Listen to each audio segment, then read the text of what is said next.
folks. Welcome back to the channel. I hope you're all having a great day or evening, wherever you are. Today's story is an update story to the original that was posted a couple of weeks ago. We now have a third update on the Baldy and Jane story. Let's now get into our third update to find out what has happened. Hi, champions. I'm back. Thank you to all who contacted me. I've been silent because I needed time to reflect and I finally got it. Thank you very much. It's been some very rough days for those who want to know. I did meet Jane. No, I didn't answer her letter. It was because of a dumb mistake I made. I'll explain. A few days after my last post, I had an anxiety attack due to the stress I had bottled up. According to my therapist, my life had a 180-degree change and my mind hadn't had time to adjust. It was my first time having this kind of episode. I thought I was having a stroke. I had tachycardia. I was sweating and panic was clouding my judgment. My coworkers dialed for an emergency and an ambulance came for me. If I hadn't been so scared, I'd have enjoyed the ride. I was so very sure that at any moment I'd croak. The paramedic repeated to me, "Mr. You're having a panic attack. Everything is going to be fine." I tried to focus on his words, but I couldn't. My only thoughts were, I'm going to die at the hospital. They sedated me and I started to feel better and sleepy. I could answer questions. The doctor asked for my name, my age, and what day it was. I could answer correctly until I passed out when I woke up. Guess who was next to me? Jane. I forgot to take out her name and number from my emergency contact. I was very confused due to the drugs. I smiled at her and said, "Jane." She was sitting reading a book, and when she heard me, she jumped off her seat and approached me. She had tears in her eyes and told me, "Hello, my love. You really scared us." That's when everything came back to me. I stopped smiling and asked, "What are you doing here?" I tried to sit, but my body felt numb and clumsy. She shushed me and told me, "Take it easy, no sudden movements. I'll get the doctor." She kissed my forehead and left. I wanted to evade the kiss, but also my reflexes were numb.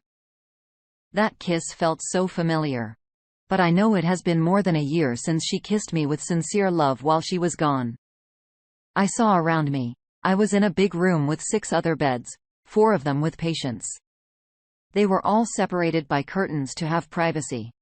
I also noticed I wasn't wearing my clothes but a hospital robe. A few minutes later, she came back with the doctor. I had slept for 26 hours.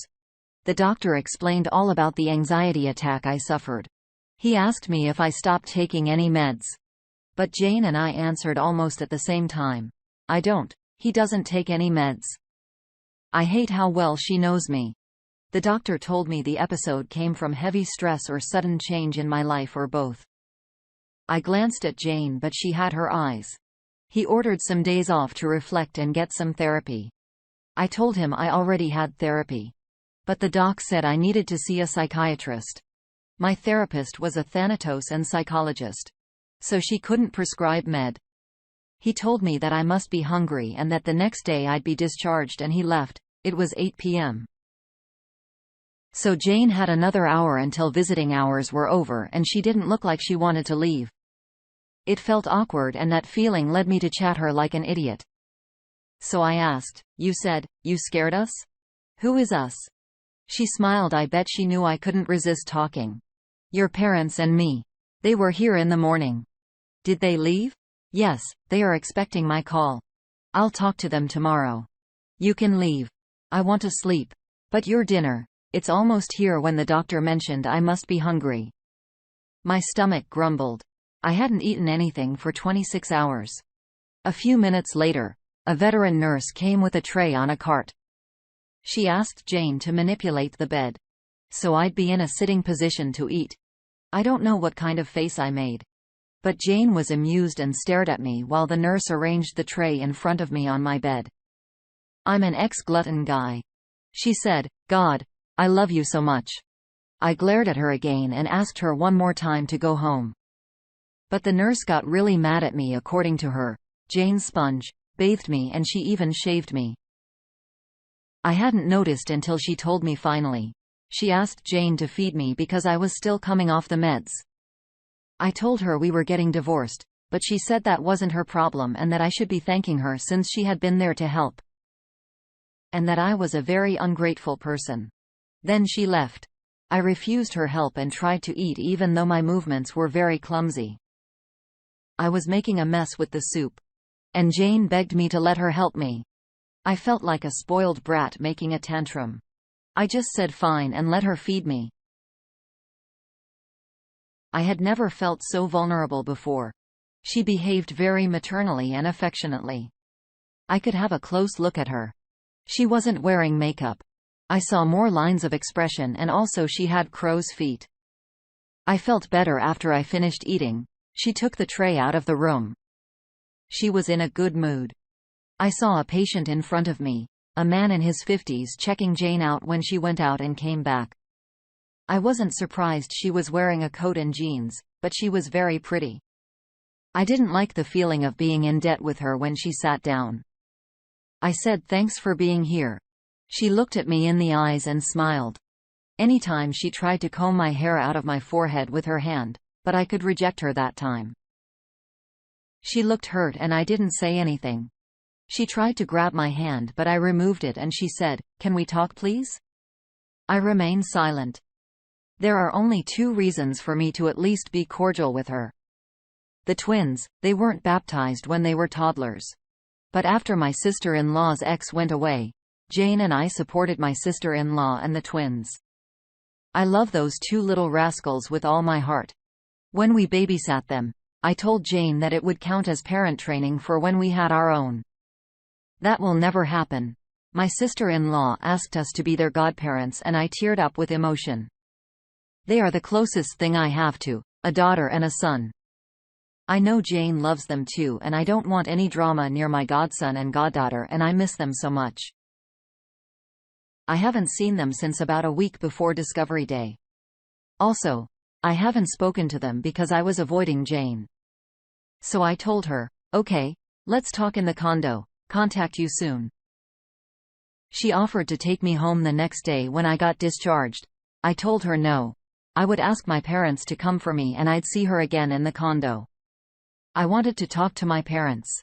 She noticed I was looking for my clothes. She opened a cabinet next to my bed and gave me my phone. I looked at her suspiciously and she made her guilty face again, meaning I am sure she snooped on my phone and she admitted it. We didn't utter a word. That's the language we developed after being married for 11 years. I didn't care if she snooped. I had nothing to hide. I texted my parents and they called almost immediately while I was talking to them. The same old nurse told Jane visiting hours were over. She wanted to say goodbye, but I ignored her.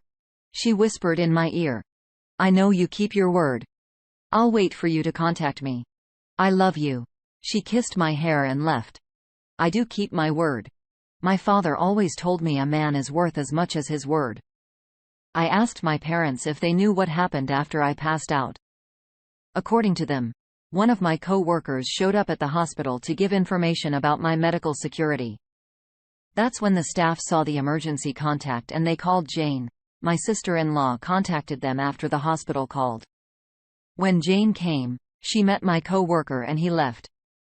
Jane was waiting for the doctor assigned to me. When my parents arrived, my dad was very cordial with her and asked what she knew. After a while of waiting, a nurse called out relatives of patient. They stood up and the nurse guided them to the doctor. They'd already tested my blood and they told them I was physically healthy and that my anxiety attack stemmed from a psychological aspect. The doctor asked Jane to see me because she was the emergency contact. She promised my parents to call them after seeing me when she came back. She was surprised my parents were still there waiting. She gave them a ride to their home while she told them. She helped the nurses to undress me and put the hospital robe on. They didn't talk about our divorce. My parents thanked her for the ride and agreed to visit in the morning and that she'd switch with them in the afternoon around 1 o'clock. Also, I called my sister-in-law to thank her for calling my parents. Luckily my godchild were still up and I could speak to them. They were drawing get well soon cards for me. I promised to visit next weekend. The next day was Thursday. I was discharged from the hospital. My parents took me to my new home a week before my panic attack. I started moving to my new place. I took my personal belongings. Everything else would stay in the condo. I'd rent it as fully furnished. Luckily, there are 3 universities nearby. I know there are students who would kill for a place like mine. I've already bought the basic furniture, a refrigerator, a stove. I have to learn to cook my meals from now on: a bed, a table with chairs and a desk, cleaning tools. I felt thrilled for the first time I could call that little apartment my own place. I bought a nice warm jacket for Mr. Pete. I gave it to him, thanked him for his help and told him I would visit from time to time. I didn't attend my neighbor's dinner. I don't feel like dating yet. I think I need more therapy. And to do some more healing at my new home. I reflected on my goals for my meeting with Jane. I concluded I needed closure to understand her actions, to make her understand there was no possible reconciliation, and to end things amicably. I would divorce her and move on.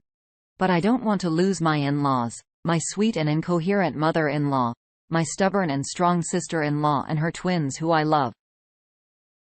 I don't want to miss their birthdays and future achievements.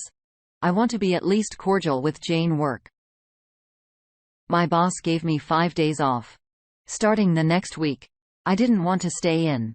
So I went to the beach. It really helped me to be away from everything and rest. I realized I do love my wife. But the chubby one. The one who got excited when Pizza Fridays arrived. The one who I married 11 years ago. The one who supported my dream and hopes. The one who hugged me when life got rough. I don't know what happened to her. Did vanity kill her horniness?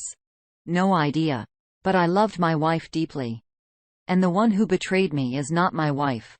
Here are my thoughts on the situation with the stress you are under. This was bound to happen. The panic attacks you've been experiencing have been caused by knowing your wife has cheated on you.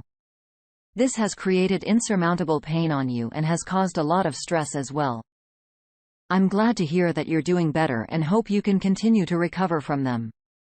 As far as your wife goes, she needs years of treatment and counseling. Your mind seems made up. I will not judge you if you do not keep your decision to divorce. The thing is, chances of you two reconciling are slim at best. Now, as to your sister-in-law's kids, you and Jane not reconciling and keeping an amicable relationship with her while keeping it good for the kids is going to be a gauntlet to navigate. You need to see Jane and get your closure. I then suggest that you take that promotion, travel the world. Keep your relationship with your niece and nephew through a screen. Do this until you are more emotionally stable and the divorce is final. Jay may turn out to be the only wayward wife who actually shows unconditional remorse.